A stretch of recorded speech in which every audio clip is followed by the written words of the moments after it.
दोस्तों, बजट 2025 आपके सामने आ गया होगा और कई तरह की क्रियाएं प्रतिक्रियाएं हैं।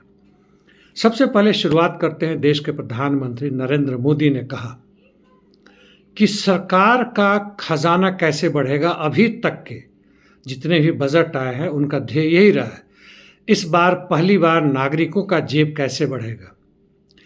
खुद के 10 वर्ष से अधिक हो गए, यानी 10 से अधिक बजट इन्होंने पास किए हैं। इन लोगों ने खुद क्या किया?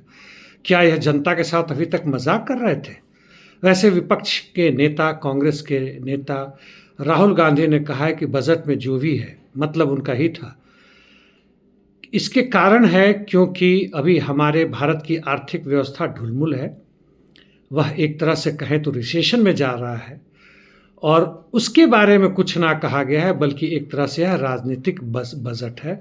इसका वो समर्थन नहीं करते हैं, ना ही प्रशंसा करते हैं। बजट के मुख्य बिंदु क्या है उस पर शायद ही कुछ चर्चा हो रही है पूरे मीडिया, सोशल मीडिया, खासकर गोदी मीडिया में। और जो इस भाजपा सरकार के एक तरह से कहें तो अंधभक्त हैं, बिना किसी तर्क के उस पर विश्वास करते हैं, जो भी है उसकी प्रशंसा करते हैं। जैसे जेडीयू के प्रवक्ता ने बिहार में कहा कि ये बहुत बढ़िया बजट है, बिहार के लिए बहुत बड़ी बड़ी चीज़ें की गई है और उसमें 80 से 90 करोड़ के रकम एक्स्ट्रा दिए गए हैं बिहार के, जिसके अधीन बिहार में एक मखाना के ऊपर एक अलग से बोर्ड बनेगा और अन्य तरह के विकास के कार्यक्रमों पर दिया जाएगा। ये भूल गए कि 9 वर्ष पहले ही नरेंद्र मोदी ने वहाँ आरा में शोर मचाया था, तुम्हें कितने दूं, 50 करोड़ दूं, 100 करोड़ दूं। अंततः 125 करोड़ की बात की थी, लेकिन मिला शून्य। और उसके जगह पे अभी 70-80 करोड़ की बात हो रही है। एक ऊँट के मुंह में जीरा के बराबर है यदि आप इन्फ्लेशन यानी महंगाई दर को भी यदि औसतन 5% माने उसको देखें तो। चलिए, तो ये लोग कह क्या रहे हैं कि क्या मुख्य चीज़ें हुई हैं? तो टैक्स बेस जो है, पहले 7 लाख तक लोगों को कोई भी कर नहीं देना पड़ता, उसे बढ़ा के 12 लाख कर दिया गया है। और टैक्स स्लैब में भी एक तरह से कहें तो सैलरीड क्लास के लिए कम किया गया, जिस तरह के भी हैं उनके लिए भी कम किया गया है। और जो 3 करोड़ देते थे लोग, टैक्स देते थे, उनमें से अब मात्र 2 करोड़ देंगे, यानी 1 करोड़ लोगों को काफ़ी कहें तो सुविधाएं मिली हैं। और वैसे कहें तो मुझे भी तकरीबन 4 से 5 हज़ार रुपया महीना, यानी 60,000 रुपया, चूँकि मैं उस टैक्स ब्रैकेट में आता हूँ, वहाँ पे मुझे छूट मिलेगा। तो ये बातें हुई मुख्य रूप से टैक्स की, जिसकी प्रशंसा की जा रही है और वह मध्यम वर्ग के लिए किया जा रहा है, लोअर मध्यम वर्ग या मीडियम मध्यम वर्ग के लिए किया जा रहा है। और ध्यान में है दिल्ली में जो चुनाव भी होने वाला है 5 तारीख से, और तथा बिहार में आने वाले समय में चुनाव हो रहा है, उसके बारे में बातें की गई हैं। बीच में चुपके से इंश्योरेंस कंपनी में जो फॉरेन डायरेक्ट इन्वेस्टमेंट था वह तकरीबन 74% था, उससे बढ़ाकर 100% कर दिया गया। 100% कर दिया गया ताकि विदेशी कंपनियां, विदेशी पूंजी इसमें आए और अपने इन्वेस्टमेंट करें, जिसको और अभी तक बायलैटरल इन्वेस्टमेंट ट्रीटी यानी BIT के आधार पर जो होता था उसको लिक्विडेट किया गया है, क्योंकि कुछ कंपनियां जो विदेशी कंपनियां थीं, खासकर जैसे चीन की और जर्मनी की, अमेरिकी, वह नाराज़ थी। और इस बीच ध्यान रखें कि जब ट्रंप आए हैं, जिस तरह से उन्होंने ताबड़तोड़ कई तरह के चीज़ें उन्होंने अनाउंस कर दी है और किसी पे बैन कर दिया है, कहीं पे टैक्स बढ़ा दिया है, कहीं घटा दिया है, कहीं बंधन लगा दी है, वगैरह वगैरह कर दी है, उनको भी खुश करने की कोशिश की गई है। क्योंकि हमारे विदेश मंत्री 10 जनवरी के पहले, यानी जब ये राष्ट्रपति बने थे ट्रंप, उसके पहले 2-2 बार जाकर बड़ी दिनों तक वहाँ टिके रहे, कोशिश करते रहे कि भारत के प्रधानमंत्री को भी एक तरह से अतिथि में बुलाया जाए, जो कि स्वीकार नहीं किया गया। घबराने की बात नहीं है। जहाँ तक उनके समर्थकों की बात है, वह आज नहीं तो कल हमारे प्रधानमंत्री जाएंगे, गलबैयाँ होंगी, फोटोग्राफी सेशन होगा और फिर से दिखाने की कोशिश किया जाएगा कि हम उनके बहुत करीब हैं। वैसे अलग बात है कि चीन के राष्ट्रपति को भी न्योता गया था, उन्होंने जाने से इनकार कर दिया। संभवतः अफ्रीका के भी 1-2 देशों के राजाध्यक्षों को बुलाया गया था, उन्होंने इनकार कर दिया था। वह बराबरी का रिश्ता मानते हैं, वह चमचागिरी नहीं करते हैं अमेरिका का। इस बजट में मिडिल क्लास के ऊपर छूट देने के बावजूद, जिसमें कहते हैं कि 1 लाख करोड़ का घाटा होगा, उसके बावजूद कहते हैं कि 14.4% रेवेन्यू में बढ़ेगा। वैसे कॉरपोरेट का 10.4% उनका मुनाफा बढ़ा है और जीएसटी में भी 10.9 बढ़ेगा। कॉरपोरेट का 10.4% नहीं बढ़ा है, उससे टैक्स मिलेगा चूंकि उनके मुनाफा दर में काफ़ी इजाफा हुआ है इसलिए। और इस बजट में कोई चर्चा नहीं की गई है 5 ट्रिलियन इकोनॉमी की, 10 ट्रिलियन इकोनॉमी की, वह सब खत्म हो गया। ना ही किसी इंफ्रास्ट्रक्चर के विकास की बातें की गई है। मैन्युफैक्चरिंग सेक्टर्स में कई लाख छोटे से लेके मोटे और बड़े तक जो कंपनियां बंद हो गई हैं उनके बारे में कोई चर्चा नहीं की गई। बेरोजगारों को रोजगार देने की कोई चर्चा नहीं की गई है दोस्तों।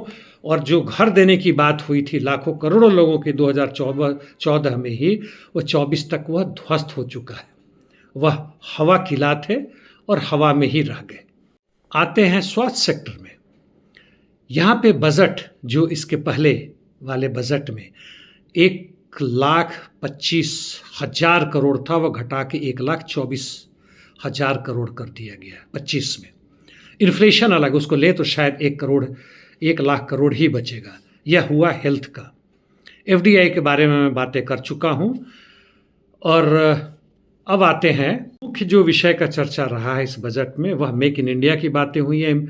एम्प्लॉयमेंट की कोई बातें नहीं हुई हैं। कहा गया है कि एमएसएमई में, स्पोर्ट्स में जो वहाँ पैसे दिए जा रहे हैं वहाँ एम्प्लॉयमेंट बढ़ेगा, इतने लाख बढ़ेंगे, इतने करोड़ बढ़ेंगे, इसकी बातें की गई है, कुछ नहीं किया गया। स्पोर्ट्स बजट में भी जो भारत की स्थिति अंतर्राष्ट्रीय स्तर पे कितनी खराब है के बावजूद जो 56,000 करोड़ था उसे घटाकर 46,000 करोड़ किया गया। इन्फ्लेशन यानी महंगाई की कोई बातें नहीं है इसमें किया गया है। कल्चर में बताइए, वहाँ भी जो पिछले वर्ष 1,51,000 करोड़ था घटा के 1,40,000 करोड़ कर दिया गया है। ग्रामीण विकास क्षेत्र में 2,65,000 से घटा के 1,90,000, शहरी क्षेत्रों में भी 80,000 करोड़ से घटाकर 63,000 करोड़। और नॉर्थ ईस्ट में नॉर्थ ईस्ट लुक वगैरह वगैरह जितने भी प्लान थे वहाँ पे 5,900 करोड़ से घटाकर 4,600 करोड़ कर दिया गया है। और बाकी सबकी मैं चर्चा कर ही चुका हूँ। यानी कुल मिलाकर यह एक घपला है। मिडिल क्लास को जरूर खुश करने की कोशिश की गई है, जिससे पैसे मिले हैं, बढ़े हैं, राहत है, उनको बधाई हो। वैसे एक दूसरे आंकड़ा यह कहते हैं कि जो 1 से 5 लाख करोड़ थे उनमें 1 लाख से 5 लाख, माफ़ कीजिएगा, जिनका वेतन या आमदनी थी पूरे साल भर में, वह उनमें इजाफा हुआ है, वह लोग काफ़ी बड़े हैं। और जो 20,000 वाले, 20 लाख वाले थे सालाना, उनमें भी 90,000 का बचत उन्हें मिलेगा, उनके पैसे बचेंगे। और अपर मिडिल क्लास में जो 40,000 थे 2014 में, वो बढ़ के 1 करोड़ हो गए। यानी अपर मिडिल क्लास और ऊपर वाले बढ़ रहे हैं, नीचे वाले घट रहे हैं। आय वालों की बात करें तो ऐसे करीब 1.5 करोड़ से अधिक लोग थे जिनका आमदनी 1.5 से 2 लाख रुपए सालाना था, वह घट के 46 लाख हो गए। ऐसा नहीं कि वो धनी हो गए, वह बर्बाद हो गए। किसानों के लिए एमएसपी की कोई बात नहीं की गई है। जहाँ तक बीमा कंपनी फसल सुरक्षा की बात है, उसमें कंपनियों के मुनाफे दर में 52% का इजाफा हुआ है, जबकि जिन किसानों को राहत मिला वह केवल 9 से 12%, यानी 10% किसानों को ही मुनाफा मिला और किसी को कुछ नहीं मिला है। ये हालत है। और जहाँ तक पूरे बजट की बात है, केवल मिडिल क्लास को थोड़ी सी छूट देने का कारण क्या हो सकता है? महंगाई से वो परेशान है, नौकरी उन्हें मिल नहीं रहा है, उनके खरीदने की क्षमता 2014-2016 के बराबर तक पहुंच चुकी है, कोई इजाफा नहीं हुआ है।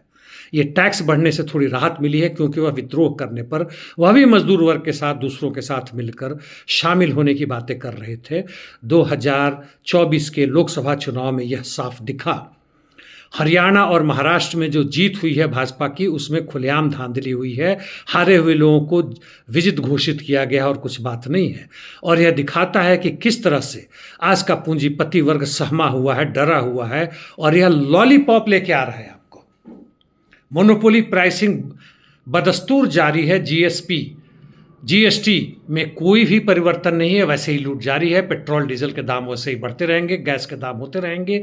20-20 पे मोनोपोली प्राइसिंग। जहाँ तक कि खाद्यान्न पदार्थों की बात है, टमाटर से लेकर लहसुन आदि तक, आलू प्याज तक, उस पर आपको लूटा जाएगा। आप भले इस पर खुश हो जाएं बजट पर कि महान चीज़ें हैं, लेकिन मजदूर वर्ग जहाँ तक है, किसानों की जहाँ तक बात है, उन्हें एक झुनझुना थमा दिया गया है। और कुछ नहीं दोस्तों, मैं आपकी टिप्पणी देखना चाहूँगा और जानना चाहूँगा कि आपने मेरे इस वीडियो से क्या समझा या ना समझा, कहाँ तक सहमत है या नहीं सहमत है। नहीं सहमत है तो भी लिखें, संभव है तो कारण भी बताएं। धन्यवाद।